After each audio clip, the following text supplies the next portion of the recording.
A desolate diner, a storm raging outside, and a lone waitress facing her deepest fears. But the bikers who walked in didn't notice the silent old man in the corner. Their biggest mistake of the night. The Nevada desert was drowning. A torrential storm had turned the sky into a bruised, violent canvas, and the endless stretch of highway glistened like a black river. Against this onslaught, a single beacon of defiance flickered, a neon sign that read the Morning Star Diner. Its pink and blue glow was a fragile promise of warmth in the suffocating darkness. Inside, that promise was kept, but barely. The air was thick with the smell of strong coffee, old vinyl, and the ozone-laced scent of the storm. Faded photographs of Route 66 lined the walls, silent witnesses to decades of passing souls. Behind the worn Formica counter, Ava moved with a weariness that went deeper than her bones. In her late 20s, she had her mother's eyes and her father's stubborn chin, and this diner was the only thing they had left her. Tonight, that legacy felt more like a cage. Every rumble of thunder made her flinch, not from the noise, but from what it might be hiding. She polished an already spotless chrome napkin dispenser, her knuckles white. She was waiting, dreading. At a booth by the window, an elderly couple murmured over their tea. A long-haul trucker snored softly over a half-eaten plate of cherry pie. None of them noticed the tension coiling in Ava's shoulders. But one man did. In the farthest booth, a man sat alone. He was around 60, with a shaved head and a face that looked like it had been carved from granite and left out in the wind. Dressed in a dark Henley and a worn black leather jacket, he nursed a cup of black coffee. His hands, resting on the table, were scarred and calloused, but his posture was one of absolute stillness. He was British, his accent clipped and quiet when he'd ordered. He hadn't said a word since. Ava had felt his presence the moment he walked in, a low hum of energy in the otherwise sleepy room. He wasn't a drifter. He was something else. Something dangerous, but not in the way she feared. The old radio on the shelf crackled, a classic rock station fighting through the static. Then, beneath the howl of the wind and the crash of thunder, a new sound emerged. A low, guttural growl that vibrated through the floorboards. It grew louder, multiplying, becoming a predatory roar. The sound of multiple heavy-engine motorcycles. Ava's breath caught in her throat. The rag fell from her hand. They were here. The front door flew open with a violent bang, slamming against the wall and making the bell above it shriek. Rain and wind tore through the diner, carrying 5 figures with them. They were large men, clad in soaked leather vests bearing the insignia of a snarling vulture. They filled the small space, their presence sucking the warmth out of the air. Their leader stepped forward, shaking rain from his greasy hair. He was a mountain of a man with a jaw so square it looked like a weapon and a jagged scar that pulled one side of his mouth into a permanent sneer. This was Clint, Ironjaw Doyle. "Evening, Ava," he drawled, his voice a gravelly rumble. He scanned the diner with possessive arrogance. Stormy night to be all alone out here. His eyes, small and dark, pinned her in place. Ava's heart hammered against her ribs, but she forced herself to stand tall. "You're not welcome here, Clint. I told you that last week." Clint chuckled a low, ugly sound. "That's the thing about a welcome, sweetheart. You don't need one when you own the place." He sauntered to the counter and slapped his heavy hand down, making the silverware jump. "I'm just here to collect the insurance payment. Wouldn't want this nice little place your daddy built to have a fire." He leaned in, his breath smelling of stale beer and malice. "How's that old coffee machine he loved so much holding up? Parts must be hard to find." The personal detail was a deliberate twist of a knife. He wasn't just a thug. He was a parasite who had studied his victim. Behind him, his men fanned out. One kicked a chair out of his way. Another, a lanky biker with a cruel grin, picked up a sugar dispenser and examined it before letting it drop to the floor, where it shattered. The trucker was awake now, his eyes wide with fear. The elderly couple seemed to shrink into their booth. "I'm not paying you," Ava said, her voice shaking but firm. "Wrong answer," Clint sneered. He nodded to the lanky biker. "Teach her some manners." The man's grin widened. He started around the counter, his boots crunching on the shattered glass. He reached for Ava, his grimy hand outstretched to grab her wrist. The air crackled, the moment stretching into an eternity of dread. Before the biker's fingers could touch Ava's skin, a shadow detached itself from the back of the diner. One moment, the old man was in his booth. The next, he was there. He moved with a silent, explosive economy that defied his age. His hand, a blur of motion, clamped down on the biker's outstretched wrist. There was a sharp, sickening crack as he twisted. It wasn't the sound of bone breaking, but of a joint being forced far beyond its limit. The biker screamed, a high-pitched sound of pure agony, and collapsed to his knees, cradling his now useless arm. The diner fell into a stunned silence, broken only by the biker's whimpering and the relentless drumming of the rain. The old man, Arthur, stood between Ava and the rest of the gang, a calm, immovable object. He hadn't even looked at the man he'd just crippled. His cold, gray eyes were fixed on Clint. "Let her go," Arthur said. His voice was low, a gravelly whisper laced with a hard London accent. "Leave." Clint stared, disbelief warring with fury on his scarred face. He let out a sharp, incredulous laugh. "You got a death wish, old man. Do you have any idea who I am?" Arthur didn't flinch. "I know what you are," he replied, his tone flat. "A bully. And I just don't like bullies." For a heartbeat, no one moved. The remaining bikers exchanged uneasy glances. They had come for easy intimidation, not this. This was something else entirely. Spurred by Clint's enraged glare, another biker, built like a refrigerator, let out a roar and charged, fists raised. Arthur didn't retreat. He pivoted on the ball of his foot, letting the man's momentum carry him past.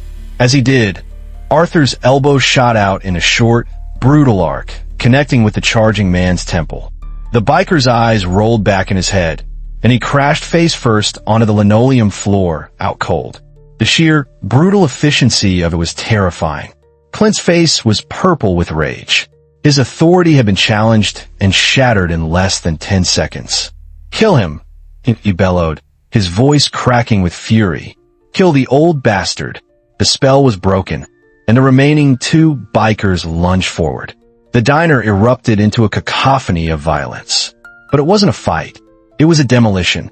Arthur met the two-man assault not with frantic defense, but with cold, calculated precision. The first biker swung a heavy fist. Arthur flowed under the punch, his hand shooting up to grab the man's leather vest. He used the man's own weight to pull him forward and down, driving a knee into his solar plexus. The biker folded with a choked gasp, all the air driven from his lungs. As he staggered back, Arthur spun him around and shoved him head first into the now-silent radio on the shelf. It exploded in a shower of sparks and plastic. The second, younger biker pulled a knife, its blade glinting in the dim light. He slashed wildly. Arthur sidestepped the first cut, then the second. On the third, his hand shot out and locked onto the biker's wrist, twisting it inward with surgical force. The knife clattered to the floor. Before the kid could even register the pain, Arthur grabbed the hot coffee pot from its burner and slammed it into the side of his head. The glass carafe shattered, sending scalding coffee and shards everywhere. The biker screamed and dropped, clutching his face. From his seat at the counter, the trucker, whose name was Sal, fumbled his phone out of his pocket. His hand was shaking so badly he almost dropped it. "No way," he whispered, his thumb finally finding the record button. "This is insane, you gotta be kidding me." Now, only Clint was left. He stood amidst the wreckage and his fallen men, his chest heaving. Fear warred with his pride, and pride won. He pulled a set of brass knuckles from his pocket and slipped them on. "All right, Grandpa," he snarled. "Lesson time." He charged, swinging a heavy, telegraphed right hook. Arthur didn't even bother to block it. He simply leaned back, letting the metal-clad fist whistle past his face. As Clint's arm was overextended, Arthur stepped in. One hand chopped down on Clint's bicep, numbing the arm. The other delivered 3 lightning-fast palm strikes to his ribs. Thump, thump, thump, each one sounding like a hammer hitting a side of beef. Clint staggered back, gasping, the brass knuckles feeling impossibly heavy. He tried to raise his arms to defend himself, but Arthur was already moving, flowing around him like water. A swift kick swept Clint's legs out from under him. He crashed to the floor, the impact knocking the wind out of him. He looked up from the greasy linoleum just in time to see Arthur's boots stop an inch from his face. The fight was over. Silence descended once more, thick and heavy. And then, cutting through the storm, came the rising wail of sirens. Two police cruisers skidded to a halt on the wet asphalt, their red and blue lights painting the diner's interior in strobing, chaotic colors. Two officers burst in, guns drawn, only to stop dead in their tracks at the scene of methodical carnage.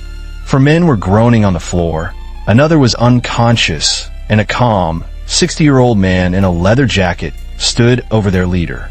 As the officers began sorting through the mess, cuffing the dazed bikers, Clint was hauled to his feet. As they pushed him toward the door, he twisted his head and locked eyes with Ava. His voice was a venomous hiss. "This ain't over. You made a mistake calling the cops. You'll regret this." Before the threat could fully land, Arthur took a single step forward. He said nothing, but his cold, unwavering gaze was enough. Clint's jaw snapped shut, and the officers shoved him out into the rain. The senior officer, a man with tired eyes and a name tag that read Ortega, approached Ava. "We've been trying to pin something solid on Ironjaw's crew for a year," he said, shaking his head at the wreckage. "Extortion, assault, but no one would ever testify. This," he gestured at the scene, then at the trucker who was proudly showing another officer his phone. "This changes everything." He looked at Ava, his expression serious. "Are you willing to press charges?" Ava looked at the broken chairs, the shattered glass, and the dark stains on her floor. Then she looked at Arthur, who stood quietly by the door, watching the police cars. She felt the fear, but for the first time, it was mixed with something else, strength. "Yes," she said, her voice clear and steady. "Every single one." "Good," Ortega nodded. The trucker, Sal, walked over to her, his phone still in his hand. "Ma'am," he said, his voice filled with awe, "this video, people need to see this. They need to see what you stood up to. What he did. Should I post it?" Ava hesitated for only a second. She thought of all the other small business owners Clint had terrorized, all the people living in fear. She met Sal's gaze and gave a single, firm nod. "Let them see," she said. "Let everyone see." By sunrise, the storm had passed, leaving the desert air washed clean, and the video was everywhere. It had 1 million views before most people had their morning coffee. Hashtag Diner Justice was trending. The Morningstar Diner was open for business. A piece of plywood covered the broken radio shelf, and duct tape patched a crack in the window, but the coffee was brewing. The few customers who came in spoke in hushed tones, glancing at Ava with a mixture of pity and newfound respect. Arthur sat in his usual booth, a plate of eggs and toast in front of him. He had stayed to help her clean, his silent presence a comforting anchor in the chaotic aftermath. Around mid-morning, 2 plainclothes detectives arrived. "The video is blowing this case wide open," the lead detective, Serrano, told Ava. "We've had 12 calls this morning from other victims willing to testify now. You've torn down a wall of fear, Ms. Hill." He glanced over at Arthur. "But walls like that have friends. Be careful." When they left, Ava walked over to Arthur's booth with a coffee pot. "They say more might come," she said softly, refilling his cup. He finally looked up, his gray eyes meeting hers. "They will." A knot of fear tightened in her stomach. "You're staying, right?" The question was small, hopeful. He shook his head slowly. "No." Her heart sank. "But why? After all this?"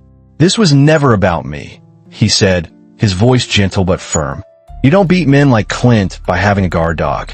You beat them by showing them you're not a sheep. You did that last night. Not me." She stared at him, the truth of his words settling in. "I don't know if I can do it alone." "You're not alone anymore," he said, gesturing vaguely at the phone buzzing on the counter with messages of support. "And you're stronger than you think." He slid out of the booth, leaving a $50 bill on the table. He walked to the door, and Ava followed, her hands twisting in her apron. Will I ever see you again? Arthur paused at the threshold, the bright morning sun silhouetting his frame. He didn't turn around. If they come back, he said, his voice a low rumble, you won't need me. And then he was gone, stepping out into the daylight and disappearing down the long, open road. Ava stood in the doorway, watching until he was just a speck on the horizon. She took a deep, steadying breath, the clean desert air filling her lungs. She turned back to her diner, to the smell of coffee, to the quiet hum of a new day. The fear wasn't gone, but it no longer owned her. It was just a scar, and she had plenty of those. What would you have done? The world saw a hero, but a town saw one of their own find her courage. Comment respect? Tell us what you think and subscribe for more.